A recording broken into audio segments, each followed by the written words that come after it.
অনেক সুন্দর একটি প্রশ্ন।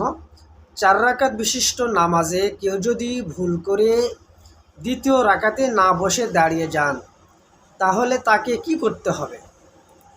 কেউ যদি ভুল করে চতুর্থ রাকাতে বা শেষ বৈঠকে না বসে দাঁড়িয়ে যান, তাহলে কিভাবে তিনি নামাজ শেষ করবেন? এটা অত্যন্ত গুরুত্বপূর্ণ একটা বিষয়, মাসআলা। এটা আমাদের সকলের জানা থাকা উচিত। এখন জবাবটা হলো, ৪ রাকাত বিশিষ্ট যে নামাজ, এই ৪ রাকাতওয়ালা বিশিষ্ট নামাজে যদি প্রথম বৈঠক, অর্থাৎ ২ রাকাত নামাজের পরে যে বসতে হবে, এটাকে বলা হয় প্রথম বৈঠক। তো এই প্রথম বৈঠকে যদি কেউ না বসে দাঁড়িয়ে যান, তাহলে সে আর বসবেন না। সে ৪ রাকাত নামাজ শেষ করে সাজদায়ে সাহুর মাধ্যমে নামাজটাকে সে কমপ্লিট করে ফেলবে।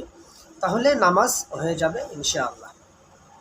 তাহলে ৪ রাকাত বিশিষ্ট নামাজে যদি কেউ দ্বিতীয় রাকাতে কি না বসে তৃতীয় রাকাতের জন্য দাঁড়িয়ে যায়, তাহলে সে কি করবে না, প্রথম বৈঠকের জন্য আর ফিরবে না বা বসবে না।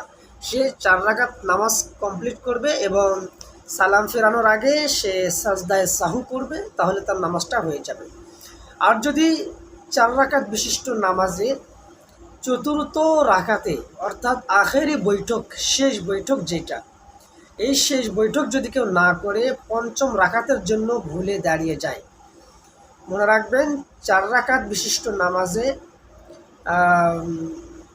মানে শেষ বৈঠক যদি কেউ না করে, আখেরি বৈঠক না করে সে দাঁড়িয়ে যায় পঞ্চম রাকাতের জন্য, তাহলে সে পঞ্চম রাকাতের সেজদা না করা পর্যন্ত তার সুযোগ থাকবে, সে বৈঠকের জন্য ফিরে আসবে, অর্থাৎ শেষ বৈঠক করবে।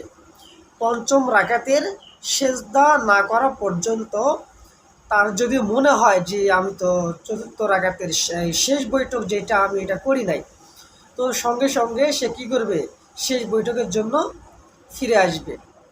আর যদি এরকম মনে না হয়, পঞ্চম রাকাতের সেজদাও সে করে ফেলে, তাহলে এখন তার উচিত হলো সে ৬ রাকাত নামাজ পুরা করে ফেলবে। ৬ রাকাত নামাজ কী করবে, পুরা করে ফেলবে এবং সাজদায়ে সাহু করবে। তাহলে তার ৬ রাকাত নামাজই কী হয়ে যাবে, নফল হয়ে যাবে। আর সেটা যদি ফরজ নামাজ হয়, তাহলে তাকে আবার পুনরায় নামাজ পড়তে হবে।